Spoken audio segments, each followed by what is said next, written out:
Greetings students. So for this session, we will discuss on how to create a database manager class in PHP. So this is the continuation of our first two video discussions. So as usual, there are requirements. So first, before you do this activity, kato activity nga naa nga lecture, dapat completed na ninyo ang deliverable 1 and deliverable 2. So katong duha ka videos nako dapat na complete na ninyo ang deliverables ato before mo mubuhat ani. Next, as usual, dapat you have access to a working PC with the following. First, syempre dapat na SAMP kay need na to ang MySQL na Apache. Dapat na VS Code, then any browser will do. Lastly, we also need your patience and perseverance because i-mix naman nato ang concept sa OOP with our PHP code. So let's begin. So previously mo ni siya ang atong gibuhat. Naghimo tag registration page. Then from the registration page, when we click on the submit, i-submit niya ang data nga naa sa form padulong diri sa register user. Now here inside the register user file, diri nato gibutang atong code, di ba? Katong MySQLi connect, then MySQLi query. Diri nato gibutang ang code nga i-convert niya ang katong data gikan sa page, i-convert niya into a MySQL command para i-send into sa database. And after sending to the database, mo automatic siya mo redirect sa view users file. So that was what we did previously. Now here, there is a next slide. You will see in a real system, okay? Actually, kulang pag ni. In a real system, sa previous na to, kaning register user nga file, wherein naa siya PHP code nga mo connect sa database, isa ra ni sa previous. But when creating a real system, most probably or usually yun, all the time, daghan na gid dayon na siya, mudaghan na siya nga file. So nana register user, update user, register product, update product.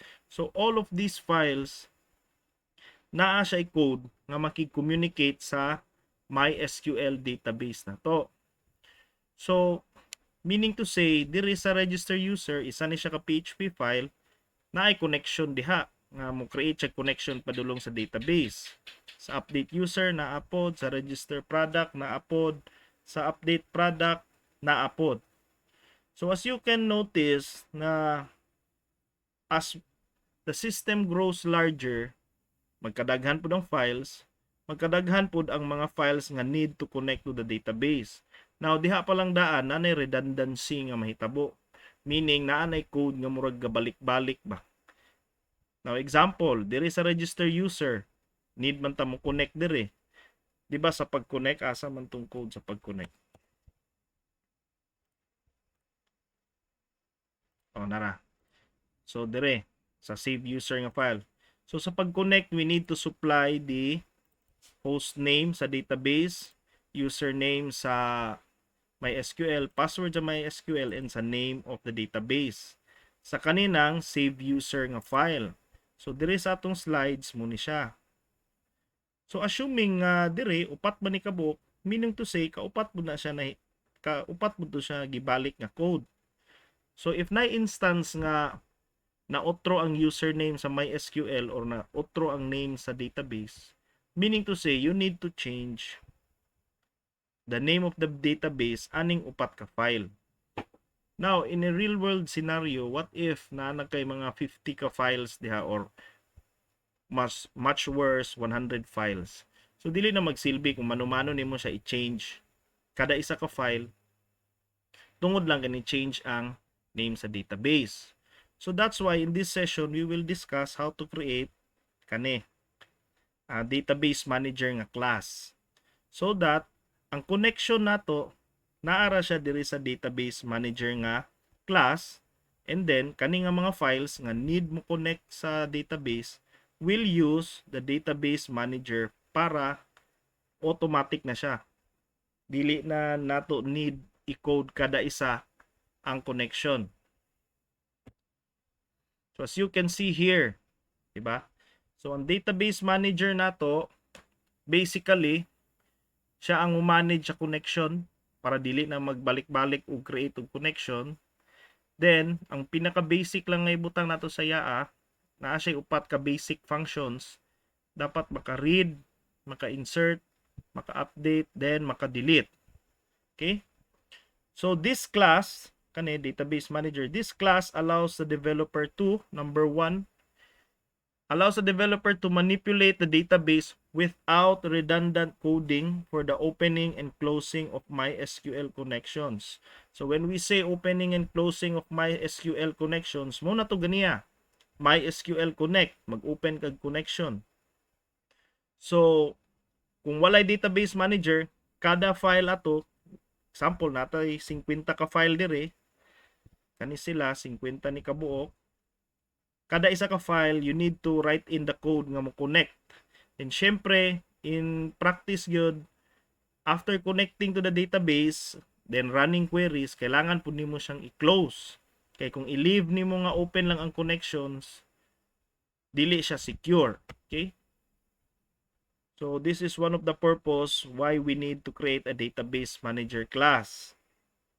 So para ma-manipulate ang database without redundant coding for the opening and closing of MySQL connections. Second, to run the 4 basic MySQL commands by just providing the table name, data, and minimal conditions. So, di ba, as we have discussed the previous videos, nga kaning read, naa siya katumbas nga MySQL command nga pattern, di ba? Select all from, name of table, space, where, space, katuding conditions. So kana siya, muna siyang command, di ba, para sa read or select. Sa insert na apod, insert into pangalan sa table, space, open parentheses, katuding mga fields, etc. so on and so forth. Sa update na apod, sa delete na apod siya SQL command. So sa previous nato nga discussion, what we did sa previous discussion was atong gimano-mano og build ang query, di ba? So naghimo tag query nga variable or SQL command nga variable, then gibutang nato dito ang insert into space table name space. Dito na dayon ta nag-concatenate. Let me show you. Kani nga part, di ba? Naghimo tag variable nga command, naghimo tag string nga insert into users, katong mga names sa field sa table, di ba? Katong users table, values, open parentheses, ato dayon gipang concat tong mga data nga gikan dito sa form. Okay? So, instead of doing that one manually, ang purpose ng database manager is for the developer, kita mismo, whenever we need to execute a read, insert, update, or delete, dili na ta mo agi ato nga process because kato nga code nana sa database manager. So ang need na lang nato i-provide is ang table name, data, and ang mga minimal nga conditions na lang dayon ana nga command nga gusto nato mahitabo. Third, this class, triple S man din, wrong spelling. This class allows a developer to easily access the data from the database in a consolidated array format. Okay, so what do we mean by that? So last time, di ba sa users pod, katong magpa-display tag users, naghimo tag connection padulong sa database, then nag-query ta, muni command select all from users, then ang result na diri sa result set or $res nga variable. Dayon to access the data inside ana nga database, ang atong gihimo is while $row equals MySQLi fetch asok. So although mugana man ni siya ngayon ani, one disadvantage ani is what if gusto nimo nga i-count lang kung pilay sulod aning gi-return niya nga data. So dili nimo siya ma-count because kaning MySQL fetch ASOC ginatawag siya kada loop. Okay? For every cycle nga naa pay sulod ang table, ginatawag niya ang data padulong diri. So meaning to say wala gyud diri sa rest ang data tanan. Mura na siya active connection nga mokuha sa data gikan sa database. So muna siya medyo disadvantage kung kanilang mismo plane imong gamiton. So what we will do is lagi instead nga na naka MySQLi fetch ASOC, we will transfer the data gikan sa result set padulong into the array gid mismo. So we will, although medyo libog siya primero, but we will go into detail ana later. Okay? So what else? So with the database manager, we will eliminate the need to manually concatenate strings in building dynamic queries. So muto siya, di ba? Kung mag-run tag mga commands, read, insert, update, delete, dili na nato need mag-concatenate og strings mano-mano because nana diri sa database manager. Muna nato himuon. Dayon, eliminate the need to use the MySQLi fetch ASOC when accessing data. So we will go into that. Wala pa. We will go into that in this session. So wait lang. Okay. So as you can see on my screen, muna itong last nato nga gihimo, di ba? So to refresh lang gamay, don't forget to open your SAMP, i-run ang Apache in MySQL, diba? Then once naka-run na to siya, you can open any browser, then type nimo localhost / php to MySQL, kay mo man ay project folder nato sa previous nato nga sessions nga discussion, or kung sa imo nga unsay mong gipangalan, mo pud siya ibutang nimo dire. Then /users.php. So, muma ni siya. Okay? Then, also, in another tab, pag new tab lang mo, you type in localhost phpMyAdmin, then press enter, then go to the database pod nga gihimo nato before. So, open lang nato na daan para ready. Okay? So, as you can see, there is a kuha users. Okay? Muna yung sulod. Now, next step is open VS Code pod. Open your VS Code and kato file, open folder, katong project folder ninyo nga naa sa htdocs mo to inyong i-open, okay? So, for Windows, to again, nasa C, SAMP, htdocs. For Linux, ako nasa op, lamp, then htdocs. Dayon, PHP to MySQL. Sa inyo katupong pangalan sa folder ninyo inyong pilion. Okay? So click on open. After clicking on open, so your project folder should have opened by now and muna siya sulod. So for me, tulo ra ka files, but for you, by now dapat na at least 6 ka files because of the activities or deliverables nga gibuhat ninyo last time. Okay? So we have 3 files, user. So muna siya GUI na diri display ta ng users, di ba? We have the register user pud nga file. So muna ang form. And we have the save user. Okay? So muna siya ang PHP file nga mo save. So what we will do is we will need to right click here and press on new file. Okay? Ang atong ibutang dire is database or para shortcut ng dbmanager.php. Okay? dbmanager.php. And after creating that one, syempre, PHP code man, we need to type in PHP opening clause, and then maghimo na tag class database manager. Munay name sa atong class. Okay?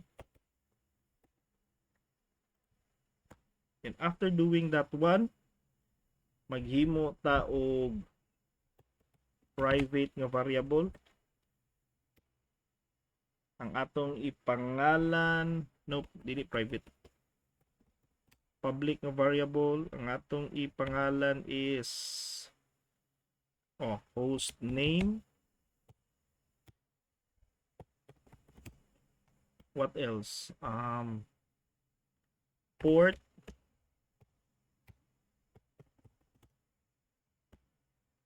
What else? SQL username.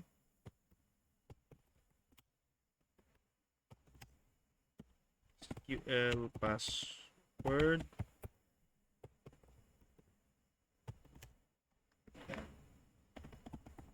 Database. Say name sa database. Okay? Okay. So as we have said ganina, one of the purpose of the database manager is to eliminate redundant coding for the opening and closing of MySQL connections. So, kung saan natong una yung satisfied.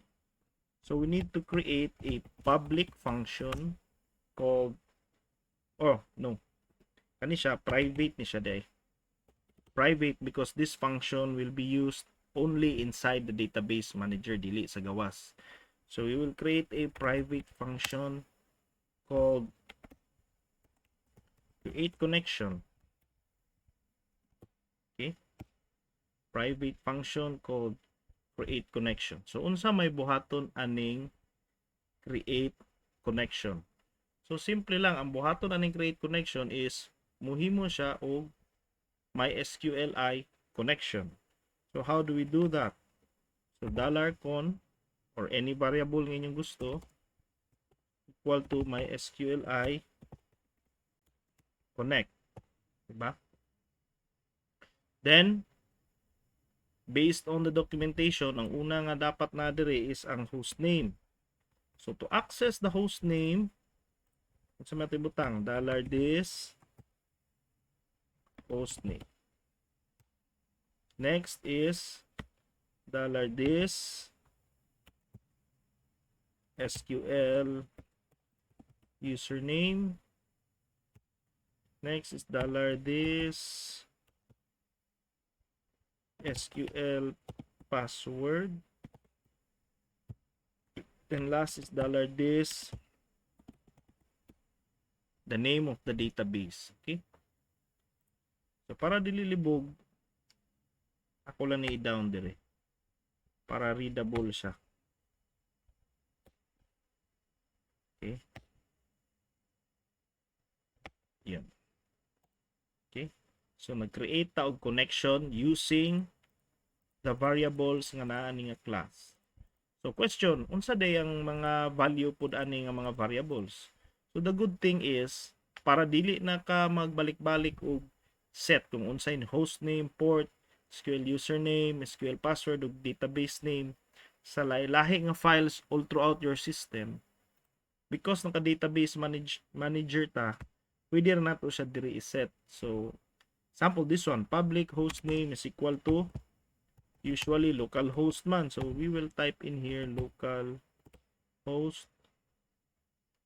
Ang port blank lang sana. Next time na kay wala pa nato na nabutang or na discuss.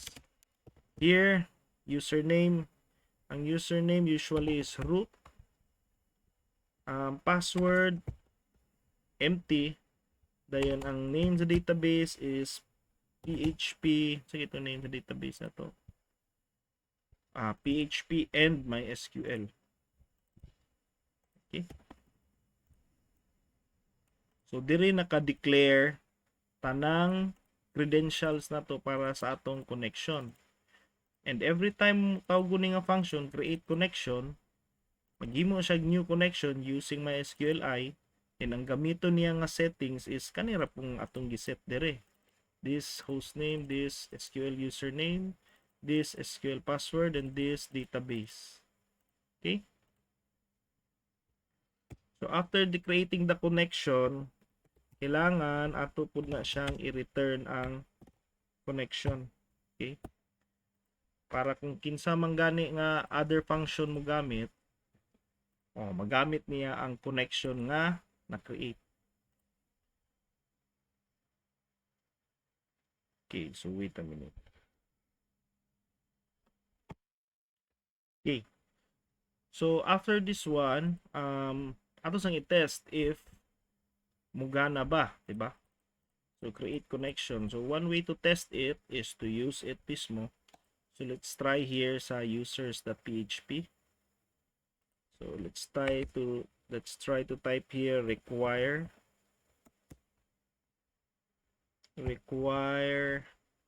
ito to db manager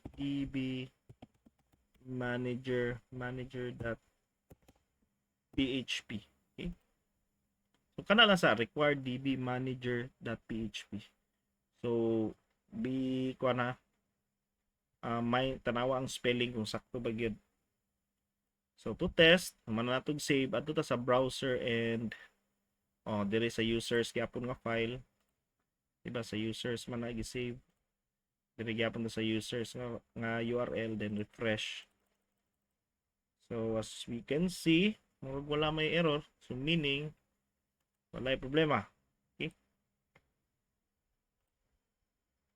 So next thing to do is suma naman tag himog function nga maka-create connection. Kanina pod, we need to create these 4 functions, no? Run the basic for MySQL commands by just providing the table name. So let's start first with the read. Okay? So man ito nauna dito read. So since gamiton man ni siya sa developer from outside the class, okay? So we will use the public nga access modifier. So public function read. Okay? Yan. So unsa may dapat nimong i-provide if mag read. So usually based on the definition nga atong gibutang dire by just providing table name, data and minimal conditions. So sa ato wala may data nga i-provide because mag-read gani, mag-provide kag data if na kay something nga isulod sa database, i-save sa database or i-update. Sa ato kaning function nga tong himuon first is read pa man. So most probably ang need nato is ang table lang sa name sa table and the conditions. Okay? Saan ang conditions? Katong where nga part sa command. Okay? So read. So in order to be able to read, diba? Kailangan yun sa man to pag-read. Check na to atong unang code, diba? Dire sa users. So naghimo tag connection, then nagrun ta og command, diba? Then query using the connection, mag-query ta, i-provide na to ang command, then ito ibutang sa result set. Kung magbutang sa result set, para ma-access ang data, kailangan mag-MySQLi fetch a sock. So we will try to implement that here sa database manager. So first is create a connection. So since naghimo naman ta ganiya og function nga mo create og connection, so we need to simply just use it. So this create connection. So kana ra mahitabo. Then syempre, diba gi-return niya ang connection. So kailangan dawaton po nato na siya dire. So con equals this create connection. After creating the connection, pwede na dayon ta mo run og query. Okay? So same ra gyapon dito kaniyo result set dayon con query. Pero nay kalahian gamay kay what if naay conditions ang user, naay where ba? So let me type in the pattern sa read be. So usually ang pattern sa read, sorry, comment ni nga kwan, that is a comment syntax. Ang pattern sa read is select all from kani ngalan sa table where kani condition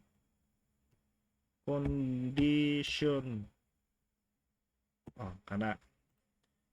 So kung select all from table ra, dili nimo butang where, which is mo to atong gibuhat dire tong una, meaning ana tanang sulod aning users nga table kuhaon niya, diba, ibutang niya, kuhaon niya, mo to yang i-access. Kung magbutang kag where, dili tanan, diba? So ang iyang kuhaon kato ra pong mga data ato nga table nga mo fit in, nga ma-satisfy niya ang conditions nga imong gihatag. So medyo na ilahi ani gamay. So to do that, natay if dire. First maghimo sa ta og command. So naa diri ang command, select all from space, atong i-concatenate ang name of the table. So kung unsa man ganing ipasa ni developer diri, users, products, or unsa ba kato yung gibuhat, automatic siya masumpay diha. So select all from sa baka na. So select all from users. So muna siya sulod ni command nga variable. Now we will put a condition here. If kaning conditions nga variable, if $conditions variable, if not empty, okay, na exclamation point meaning not empty. If dili empty ang conditions nga variable, unsay buhaton? So ang buhaton niya is kaning command,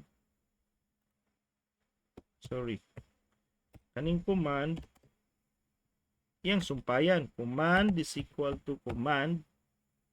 Ang command, ang iyang value is iyang kaugalingon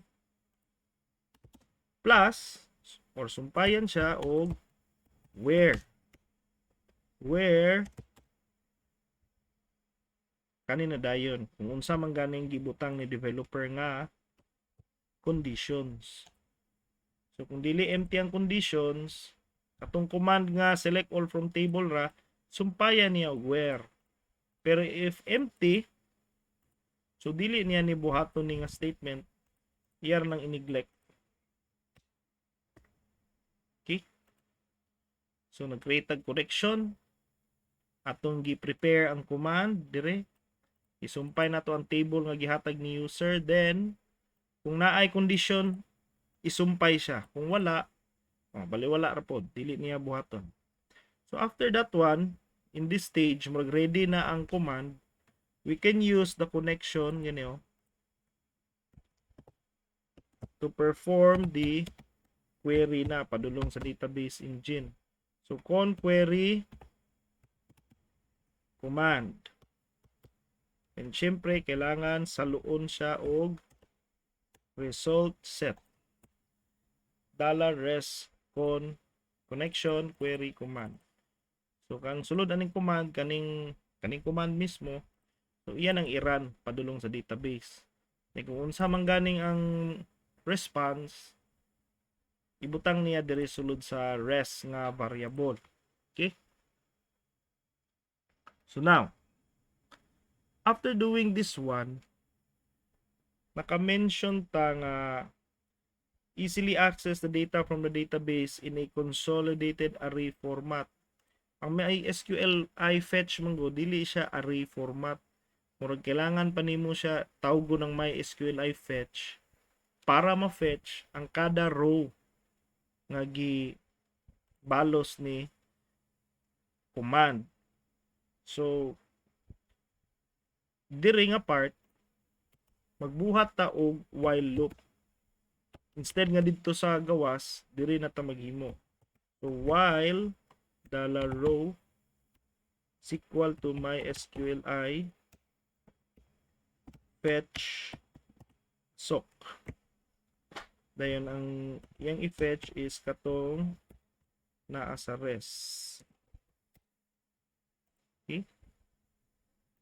Then also malimtan ako naghimo po data o variable nga data. Dayon unsay yang data type karon sa yang type array nga walay sulod. Okay. So pag human niya query naghimo tag variable nga blanco nga data. Okay? Naghimo tag data nga variable nga array siya nga blanco. Then nagsugod na tag loop sa result set, nag-fetch a sock ta. So kada loop niya ani makuha niya ang data gikan sa database, di ba? So what we will do is use a function called array underscore push. Meaning ana ang data nga iyang makuha iyang i-push or i-tapok sa dire nga variable. Okay? So the function is the first argument is unsa nga array imong sudlan, then second argument is unsay isulod ato, unsay idungag. So here we type in $data. Then ang isulod nako sa $data is ang katong row. $row. Katong row nga makuha niya gikan sa fetch a sock. So after doing that one, mo loop ni siya taman mahurot niya kuha ang data nga gibalos sa database. Syempre, we need to return the data. So return $data. So that is the read function of our database manager. So let's try it kung wala ba error. So first, control S ta save. Then naa naman to sa atong users, di ba, nga PHP nga file atong gi-require or import the database manager. So let's go to the browser and try to refresh kung nabay mo gawas nga errors. Okay? So far we have no errors. So let's try to use the database manager. So instead of this one, di ba? So lahi na kana naman tay database manager. So we can now say pwede na ta maghimo DBM, database manager, shortcut lang siya, abbreviation, equals new database manager. Try lang sana to wait lang. If kailangan bag new. Line 15. Okay. Wait lang. So as you can see, na errors. Pero ang errors is naa diri sa users.php nga file. Because gi-erase naman gud nato tong ganiya, di ba? Na-erase, nagamit siya gi-erase. Pero gi-erase na to. May undo gamay na may res. So atong gi-erase, gilisan. So that's why nareklamo siya. So it's okay. So after creating a new database manager, a new instance of the database manager, we can now use the database manager. Wait lang. Database manager read. Sorry. Read nga command. Read. Okay. So sa ganitong read nga command, read nga function, rather. So public siya, that's why pwede siya ma-access. Ang need niya is ang table then conditions. So ato i-provide dire. So ang table nga tong gusto niyang basahon is users ba to? Users. So we type their users. Then here, kung sa may tabo ni read users. Ang i-return niya is katong data, di ba? So here, pwede punta mo ingon nga list of or list users. Or list of users. List of users is equal to database manager read users. So diri sa ubos dili na pud ni siya mugana ang MySQLi fetch asok. Kaya ato naman ang gibuhat diri sa ubos. Dinhi sayo na dayon siya. Mas readable na. For each $list users as user. So dito ni end while, end ni end for each. Okay? So here, so instead nga row, user na siya, user.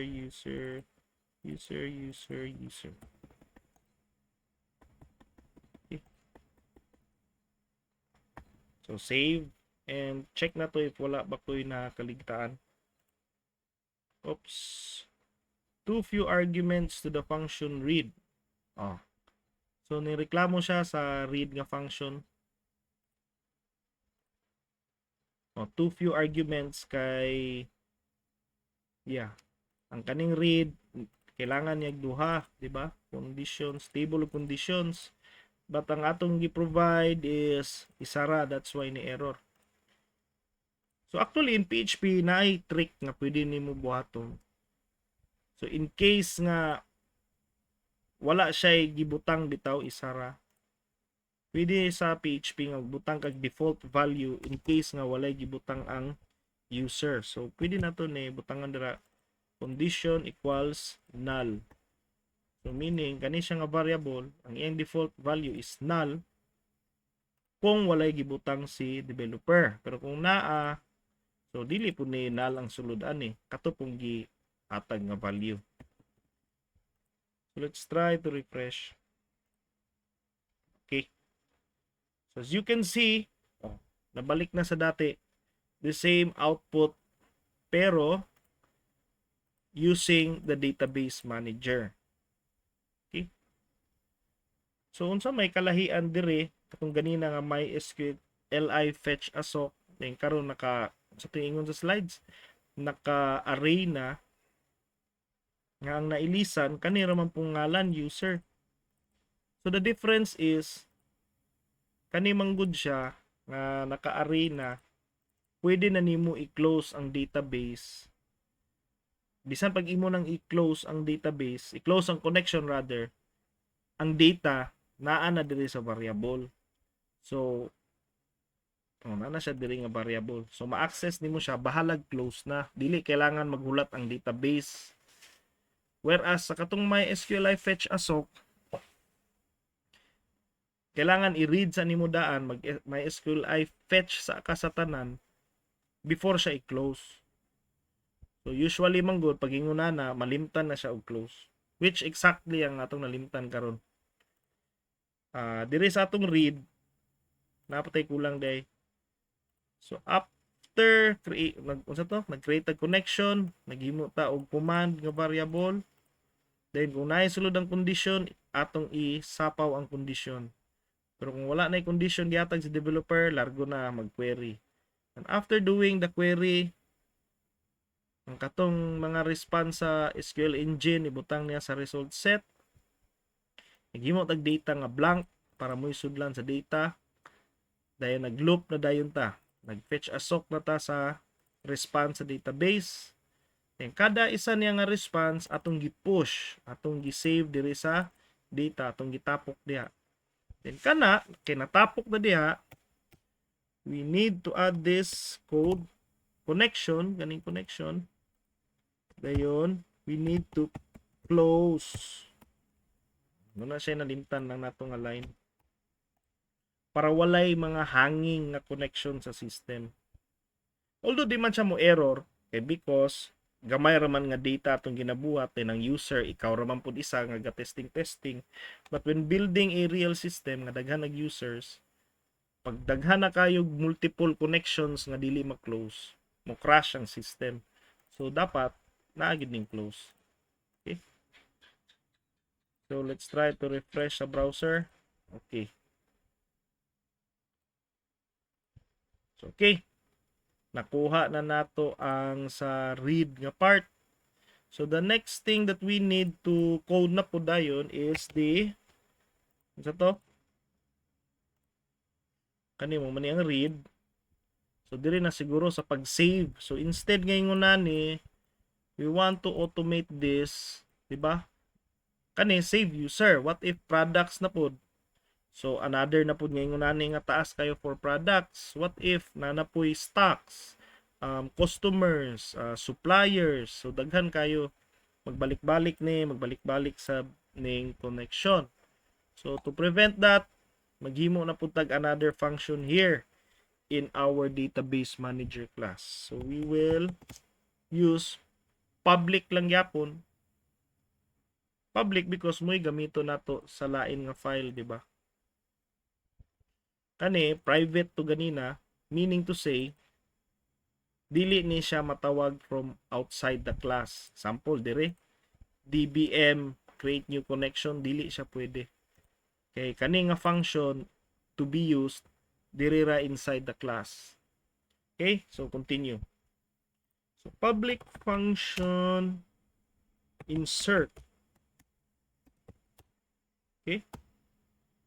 So this is the syntax for creating a function, di ba? Insert, public siya.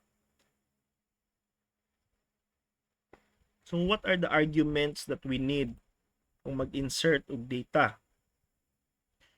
So if you can check your notes or check on the previous video kung say pattern, ang need na to aning insert is we need the name of the table. Siyempre, kung unsa nga table ang insertan, then next, we need the data. So, unsa ang data nga imong i-insert. Okay? So, after doing that one, unsa na ibuhaton? So, to insert, let's follow this one. Diba? Kani, ato lang giuna ang pag-form sa command. Pero para uniform ta, after forming the command, diba, mag-connection sa. So, dire, pwede naman po mag-connection tag-una. So, since na naman tay connection nga function, di na nato na need i-code balik. So, what we need to do is mag-create con nga variable, then use this create connection. Okay? So after creating the connection, diba, moram na siya ganit sa read, we need to establish the command na dayon sa insert. So we need to create a command variable, string siya, yung data type, diba? So diri na to i-type ang command sa insert. So the pattern is insert into name of the table. Ako lang sa nganaon ha, kumpleto. Name, insert into name of the table, open close parenthesis. I know, ang atong gamiton is kani. Set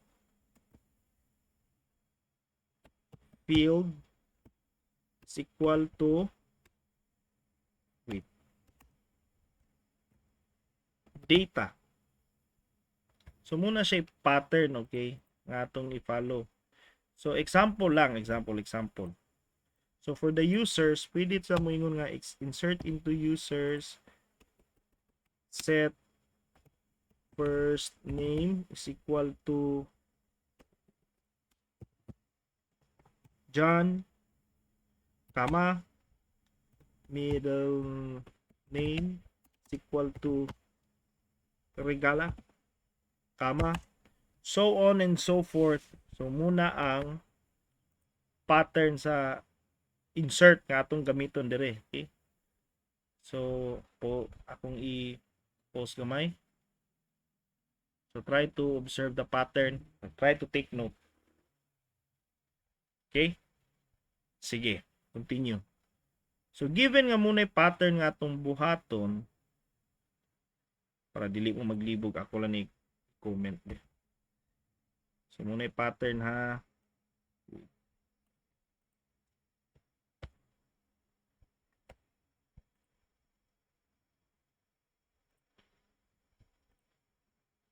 Okay, so that is the pattern. So una, ang atong ibutang is insert into, depende unsa nga table po nang gusto niya insertan. So instead nga users, katong table nga variable. So insert into that dollar table. Sumpay niya largo ang table. Then since mag-insert man, always mong yun nga na ay set. Kailangan mag-insert ka then walay data. So dili ra gyapon. So here insert into unsa man ganing kaha nga table. Then we type in the keyword set. Diba? Then I space, that's why na I space po dire. Then we need to concat. Kani na dayon siya, kani. Okay? So, di na pa nato siya makoncat daan dira. So, that's why here, we're gonna use a for each nga loop. For each data, dollar data, na gihatag ni developer as dollar field value.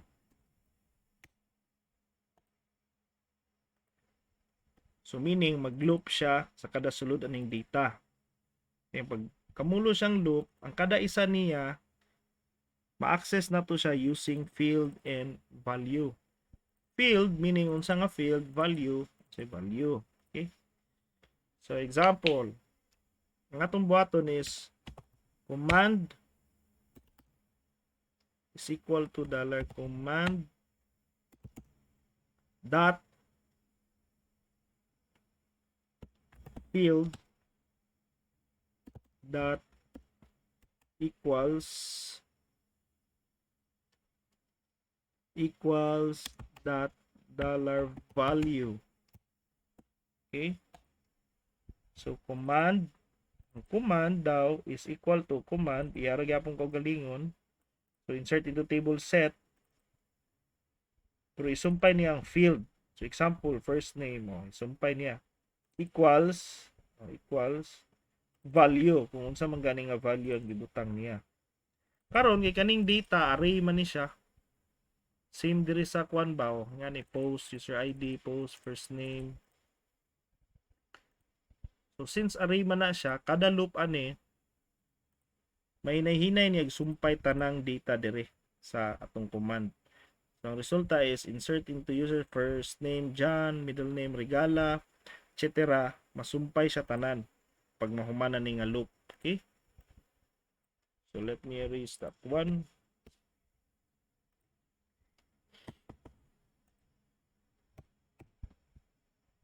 So after nga nasumpay na siya tanan, okay? Notice nga, sorry ako sa yando. Notice nga ang uban, di ba? Pag string naa siya single quote. Dayon pag numbers dapat walay single quote. Okay? So meaning to say, okay, so you can notice ang uban manggod nga values numeric and naay uban pod nga strings. So how do we solve that here? Kay dapat kung numeric, sakto ra ni kung numeric, pag dili numeric, dapat i-wrap siya into a naa siya putos nga single quote. So dire sa for each, we can add a condition here nga if is numeric, so built in na ni sa PHP, if is numeric value. Okay? So if numeric ang value, kana iyang buhaton. Else, pag dili siya numeric, so more gyapon pero naa siya single quote. Para kato nga value, example, John, maputos siya og duwa ka single quote. Pag numeric po, example, age niya 25, wala na single quote pod. Okay? So muna siya itong gi-add on.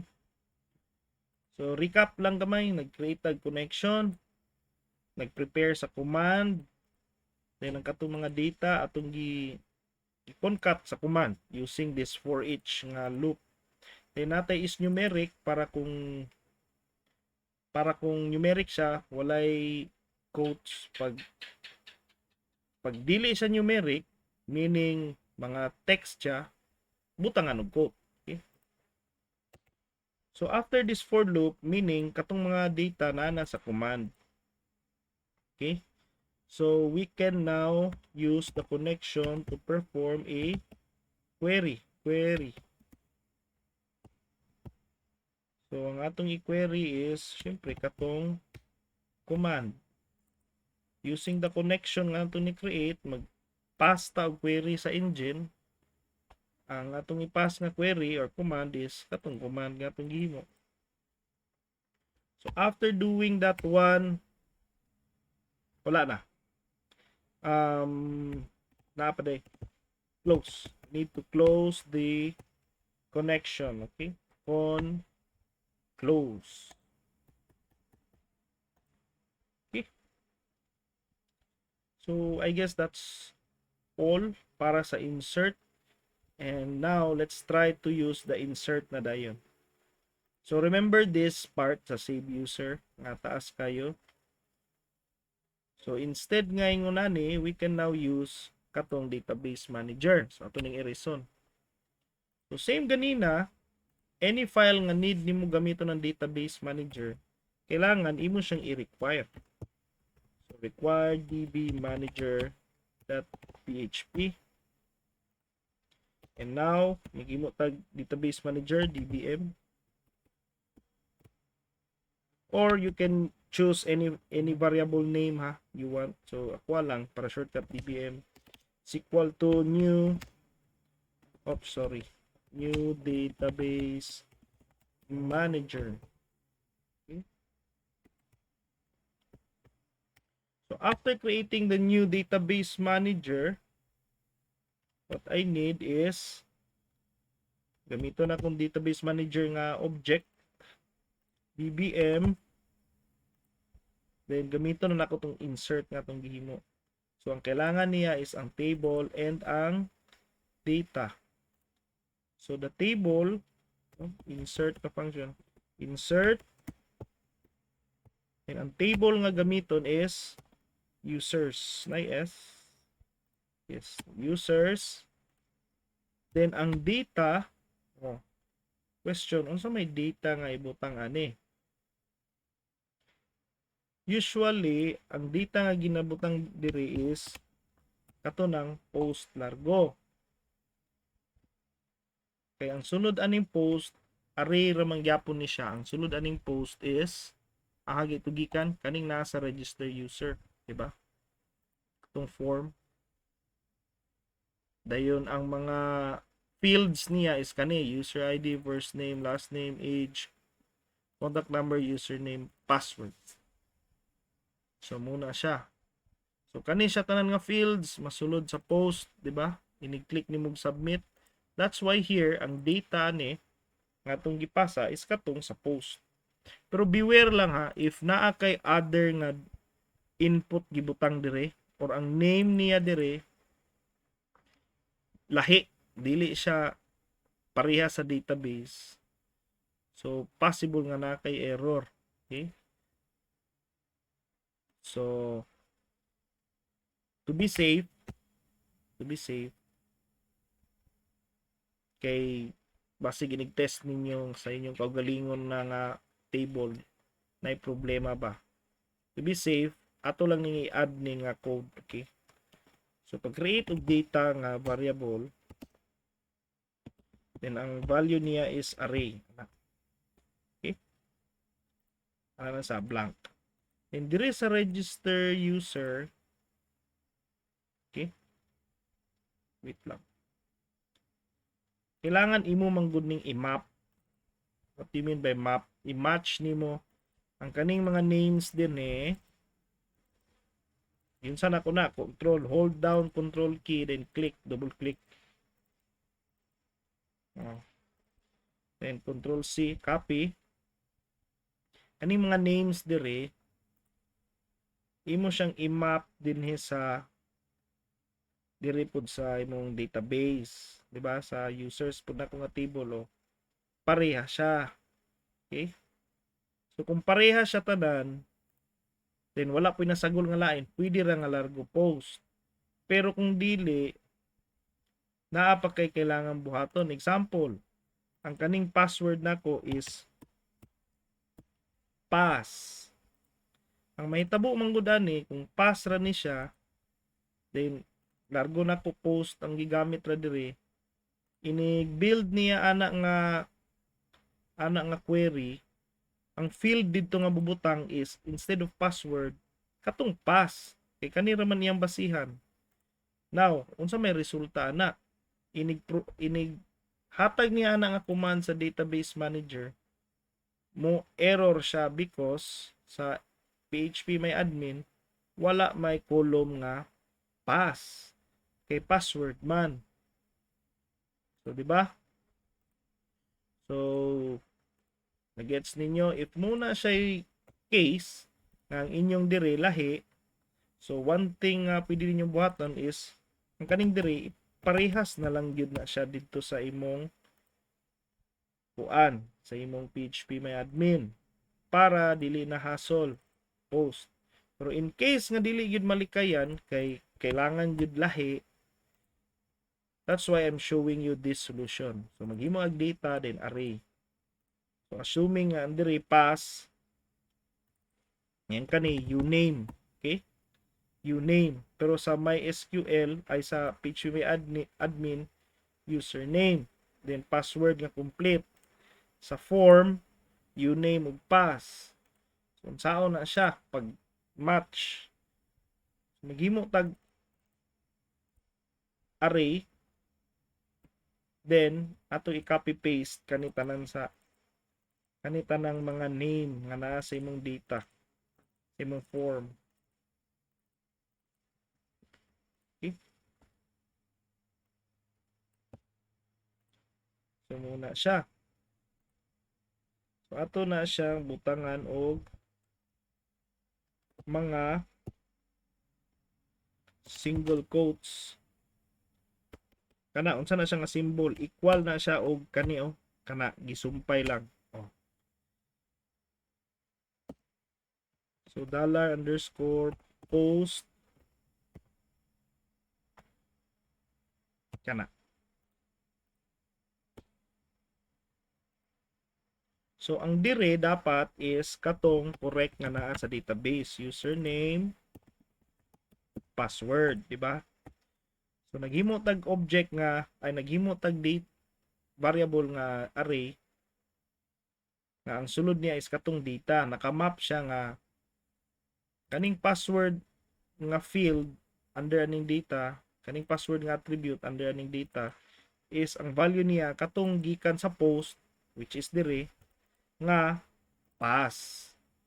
Same gyapon ang username nga field or nga attribute aning data nga variable is ang value niya is katong gikan sa post, which is dire pero uname. So muna siya $post uname. Murag nakatandi lang siya ba, user ID, post user ID, first name, ana, etc. So kani kay na map naman nato siya. So instead nga post, kaning data na pud ang imong butang diha. Okay? So in case ra ni siya kung dili parehas. Okay? So let's try it first. Kay basig dili mugana po natay nakaligtan. Okay? So wait. So dirita sa register user. So magbutang tag user ID, no? Sabihin sa lang, first name is Larry, last name is Wheels, age is I don't know 35, contact number any lang 2345, Username is Larry123. Password is Larry123. Let's try to submit. Okay. So here we have an error. Okay. So if we read carefully, actually errors are very helpful. So nakabutang diri there is an error in your SQL syntax or command. Near last name is equal to Wheels, di ba? Age is equal to 35. Ang problema, who can guess? Walay kama. So very minor error lang, nalimtan na to. So here di ay ini sumpay-sumpay na to sa field value. Nalimot na nga magbutang og comma. Okay? Report. So butang na to comma. Maura to. So let's try to refresh kung naa pa ba. Hanam dapit.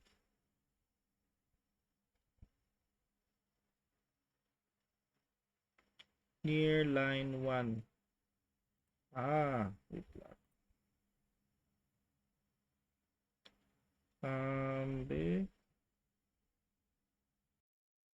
Okay, so para makita nato ang error, first check sa nato ang query kung sakto ba tong command. Ato sa ni comment ni kaning docker code sa ubos. Then we need to echo the command itself. Para tanawon nato kung kaning command nato nga nahimo sakto ba.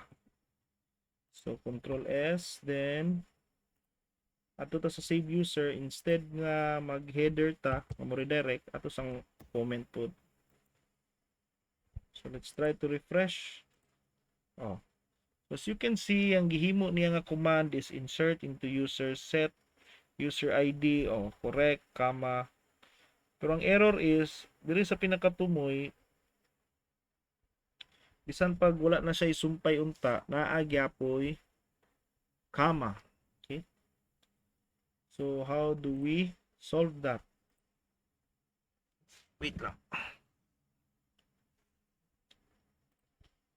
So pwede man nga tangtangon na nato tong last. So meaning to say ang pinaka last na character na ay comma permente. So we can say that command is equal to substring. Okay? Meaning nasa putlon. So ang string ngayong putlon is ang command, dayon comma asa mag-start. So 0, meaning sa sugod sa string 0. Ahara siya taman mo putol. So pwede ta mo ingon nga count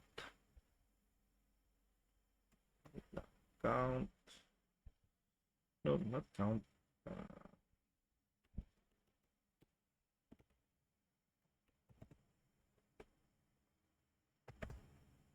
Okay. So pila de ang length aning command pud nga string, di ba? So ang length niya is depende kung pila ba na siya, from 0 to pilay length. So atong minusan og 1, try na to. So meaning ang command karon pag command niya loop, naam di sobra nga kama sa tumoy. So ang command is equal to iyang putlo ng command na string from 0 to length of the command string minus 1. So let's try. Wala pa nawala. Let's try minus 2. Okay, 0 manggod nagsugod ang index. So refresh. Okay. So mura to i-fix. So remove na to ning echo. Balik na to na. Okay. Save, control S. Then ito na ning walaon eh. Okay. Okay, so ibalik na nato ang redirect. So let's try here. Balik na sa browser.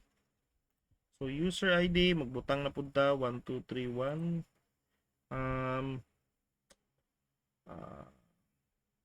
natin butang Richard Samson Knight age is 45, contact number is kanila username is rich123, password is rich123. So let's try to submit. Okay, so after submitting, as you can see naana si Richard Samsonite, so meaning our code is working. As you can see, ang code na to is medyo na-simplify na siya. Okay? Although din nag-code tag medyo, what can you say, medyo madugo. Pero, the advantage is, once rata nag-code og labad, pag abot diri nga mga files, simple na lang din siya gamiton. Kani sir, taas lagi gyapon it's because, special case lang ni siya if in the case nga dili pareha imong name dire, dili siya match sa dito sa imong PHP my admin. Pero kung pwede nimo i-match, mas maayo. So kani imo lang ning i-username and password kana save para pag abot dire, instead of doing this one, ako lang i-comment pag dili ka po yung type. So instead of mag-mapping pa ka, wala na siya. So dire $_ post ra imong ibutang nga variable. So kung imong naon mubura na siya kay wala na ni siya ilabot. So for all PHP files nimo nga need ka mag-insert, di na ka kailangan mag-go through atong mag-loop, ingunani, etc. Wala na. So all the time nga need mo mag-insert, kanira always nga pattern imong gamiton. DBM, insert, users, dayon, data. Every time pud mag-read ka, same gyapon, mag-require kag DB manager, DBM new database manager, DBM read. Then muna din to. Loop na din ka diretso. Okay? So that was the read and insert. So I guess for this session, pila naman ni ka minutes, we need to end it dire lang sa nga part. Okay? Kay basig taas-taas na kayo siya. So kanilang sa katong read ug insert nga mano-mano ato siyang na-convert into read and insert yapon o read and insert nga katong mano-mano na-convert na nato siya into kaning database manager na mo'y gamiton. So for the next session, we will discuss na pod the update and delete na pod dire sa database manager. So asa naman to ang slides? Okay. Wait. So for your deliverable, follow the tutorial and integrate the database manager to your latest project. So katurog yapon, same sa mga previous deliverables, follow the tutorial, di ba? I-apply tong database manager sa imong project. So i-follow nimo ni tanan, convert to ninyong karaan ninyo nga code into database manager na nga pamaagi. So kato naghimo mo og table nga products or personnel or teachers, instructors, di ba? Sa inyong last deliverable, ingon ko nga maghimo mo kaugalingong table. So apil kato siya, dapat ang pag-insert ato ug ang pag-view or read dapat database manager na mo'y gamiton. Okay? So back up your code and paste it inside your project folder, compress using zip format and upload to our Google Classroom. So lately wala kayo ko commit ninyo because of several urgent matters. Atong last week na ay 1 week nga seminar workshop for intellectual property rights nga na-require me to attend, and this week na-upload me very hectic nga requirement nga need ma-accomplish dayon nga ipapas sa CHED. So that's why during our time, I want you to use the laboratory, utilize the laboratory as much as you can to do kaning nga mga activities. Okay? In case that you have questions, feel free to go to the office and ask the questions regarding sa code or post your questions dito sa Google Classroom. Okay? So I guess that is all for this session. Thank you for listening, and I will check your work pag makamit na ta. Okay? So be sure nga all your work is compiled, naka-upload mo sa Google Classroom, and naapod mo dala-dala nga copy gyud all the time. So I guess that is all. Thank you for listening.